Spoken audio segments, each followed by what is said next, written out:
Hello, nice to see you all again. I'm Zach, and I'm back to talk about Blitz, the latest feature from filmmaker Steve McQueen. So if you please welcome my guests, we have writer, director, and producer Steve McQueen.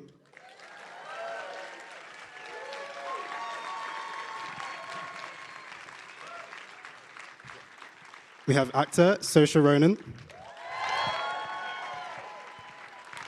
And we have producer Tim Bevan.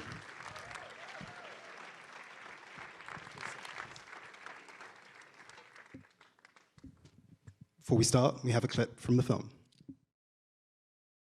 Mrs. Hanway, I'm Timothy Ashdown, and this is my colleague, Brenda Watson. We're from the Education Officers Department.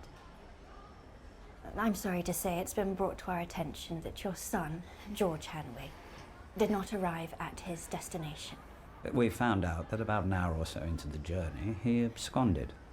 A child who befriended him told us that he jumped from the train. He jumped? He got to his feet and waved to his friend. He didn't appear to be He was injured. placed in your care.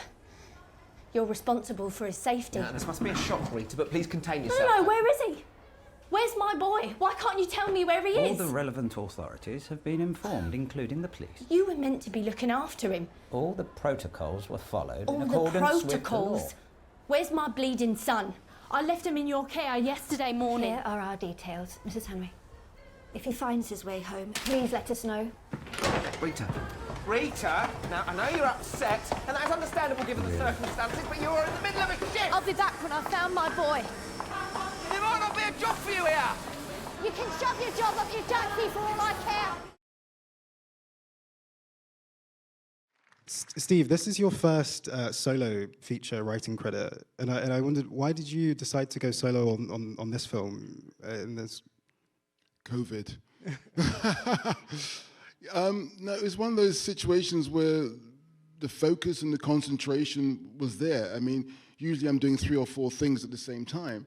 So I usually have a co-writer and so forth and whatnot. But this time, I because of circumstances, I could just focus and get it done. And what was great about it, people were, because of the circumstances of the times, people were available on the phone. I could get them.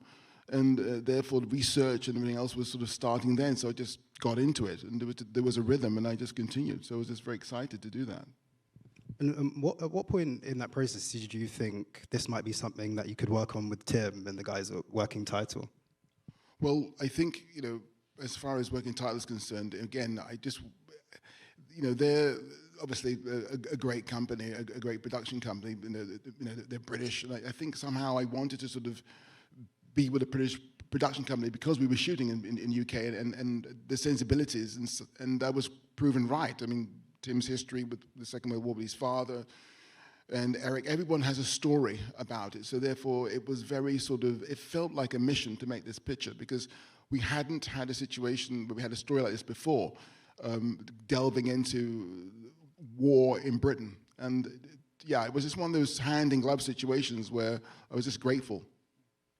And Tim, it's as we know, it's very difficult to make a good war film, and it's just as difficult to make a good film that's set in London.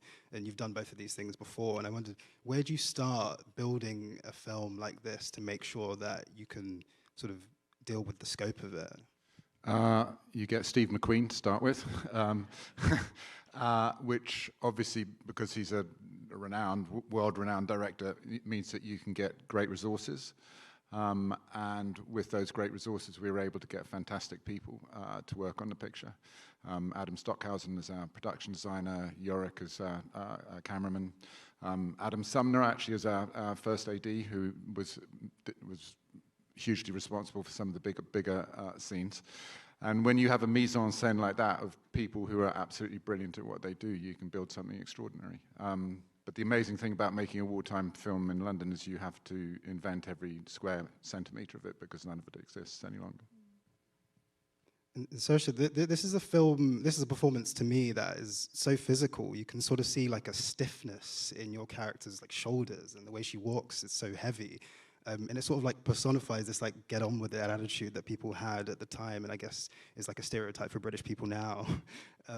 So I wondered if you, and also your accent is like a very specific sort of like East London accent that doesn't really exist anymore. So I wondered if you could speak a little bit about how you built this performance from the ground up. Yeah, well, going into it, I thought, oh, okay, I think, like, I know how to do a Cockney accent. Like, I feel like every actor who's not from London can very easily slip into that. But I realised very quickly from working with the dialect coach that there was this sort of vintage, as you say, sound that we don't actually have anymore. It doesn't exist, which is what I find so fascinating about accents anyway, is that they kind of have a shelf life in a way because they keep evolving. So that was a really great gateway into the character, actually, because what I found really fascinating about the way the working classes spoke is that it was very clear where they were from, but they also had this affectedness to their sound because they wanted to appear to be more sort of, you know, put together and proper, you know. So that sort of gives you an idea of the world that you're a part of, the sort of social world that you're a part of. And, you know, it was incredibly helpful to be working with Naomi Don, who did the hair and makeup, and Jacqueline Dern, who did costume, because there always had to be this armor, I think, for the women. They always put an effort into their appearance, no matter what they were going through in their day-to-day. And yeah, and so that was just a really helpful little tool that I had, I suppose, through the whole shoot. And Steve, I guess this is a film that's really invested in children and the impact that war has on them and just their interactions with the world and how that shapes who they end up being. I wondered, what does offering a film through a child's point of view offer to a narrative filmmaker that's maybe distinct from doing it with an adult? Well, it makes us look again at the world. It makes us refocus our gaze. I always think of when my daughter was about 2 years old, and she, you know, it's autumn now in Europe. But I remember when she showed me a leaf. Daddy, there's a leaf. There's a leaf. Yeah, it's a leaf. I thought, oh God, oh yeah, it's a leaf. It's a leaf. It refocuses your gaze on what's right. At what point did we start to compromise? At what point did we stop listening? At what point did we stop seeing? I mean, war is very abstract to most of us here, fortunately. And therefore, I just wanted to bring war home as such. I want to bring war in a way which we could re-see things again, redial our focus so we could understand, you know, all the things that we become numb to. And I thought the best way of doing that, when I saw this photograph of this child, that's how it started. I did some research, saw this photograph of this child who was going to be evacuated. I thought seeing it through his eyes could help us revisit, you know, the story of the Second World War. It's been told and told and told and told and told and told and told, but through a child's eyes, I thought it could be much more powerfully told. And I wonder if you could talk a little bit about how you found your leading man. Like, he's such a wonderful performance, he's so mature. And also, I wondered, Saoirse, what was it like acting with him? Like, acting with a child, I can't imagine how different that might be, but it works so well. Well, again, Elliot was just extraordinary, who played George in the picture. I mean, again, I was looking at these audition tapes, and I saw his audition tape, and this kid looked like he didn't want to be, looked like he was really pissed off. He didn't want to be there. And just looking at him, he was magnetizing. He was sort of, you just lent in when you started to do things. He was like Valentino. He was like Buster Keaton. His face held you. I mean, for a movie star, you know, similar to this lady here, that's half your talent, to draw you in. And then when you say something, when you speak, you're in, you're with them, you follow them. And Elliot had that, you know, it just was amazing. I was just sort of, I mean, the only thing he did before Blitz was Aladdin at school. So, you know, there you have it. Which he excelled at. He was an excellent genie.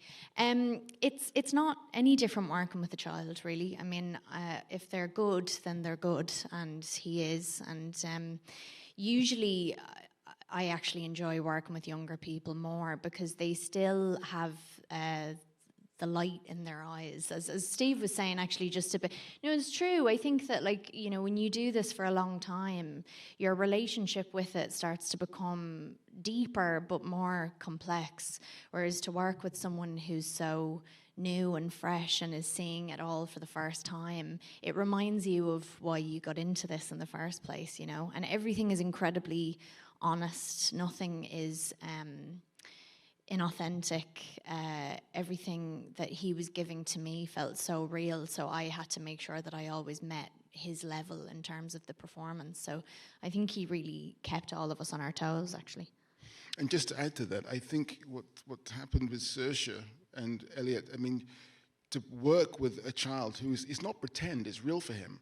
So you see how Saoirse, works in a way which is so elevated that it's there, because after a certain point, it was just a case of me saying action and hoping it was in focus, and that was it, because it was real. But what was occurring, it was very beautiful to witness.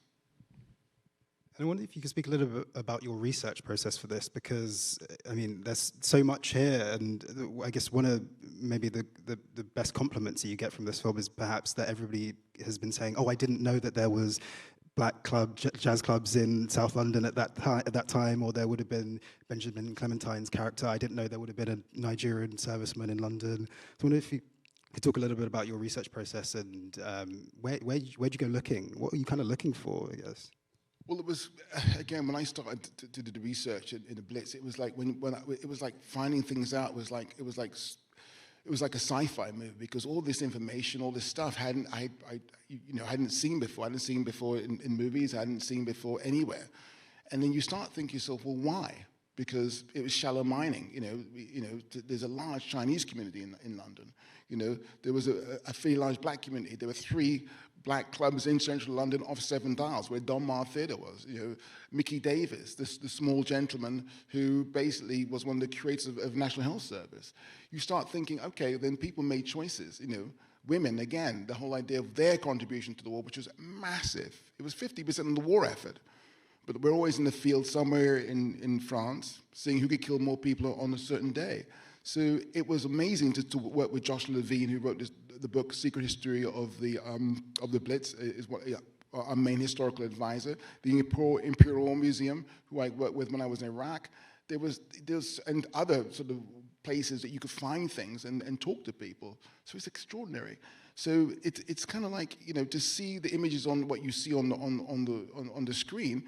These images had never been seen before, but they were about what was going on in that time. And it's sort of, you have to understand that certain pictures, obviously it was a choice what they showed, and I want to show a different kind of choice, the reality of what was going there. Because at the same time, just to add one more thing, I knew the first thing someone would say to me, well, is that real? Did that happen? That was the first thing. So it had to be steeped in historical accuracy. So your research for it also, I mean, where do you go looking at, like, what things are you looking to draw for your performance? Is there anything specific?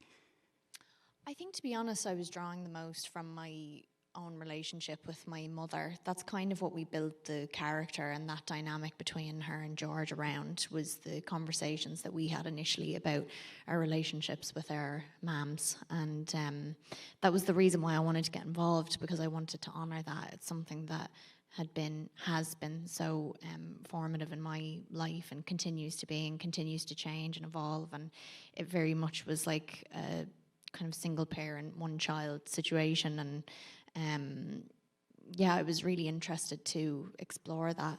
I think actually, as important as it was to have those scenes with Elliot, it was equally as informative for me to spend time with the likes of Hayley Squires and Erin Kellyman, the women who play my friends in the film, because it was a reminder that sort of Rita's youth, I suppose, and how much tragedy one person can carry around with them, and grief from such an early age. So kind of having an awareness of that was really helpful too. And then just also friends of mine who, are either mixed race or people of colour, and what their experience has been like, even growing up in the UK now. And that's something that I don't have an experience of. So I wanted to try and honour that as much as I could, and then sort of infuse that into something set in the past with the awareness that I have of what it was like back then. So.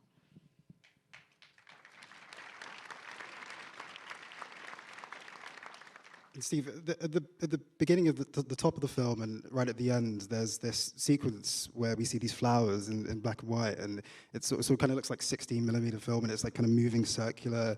And I wondered, where did that footage come from, and why did you decide to put it in at those moments?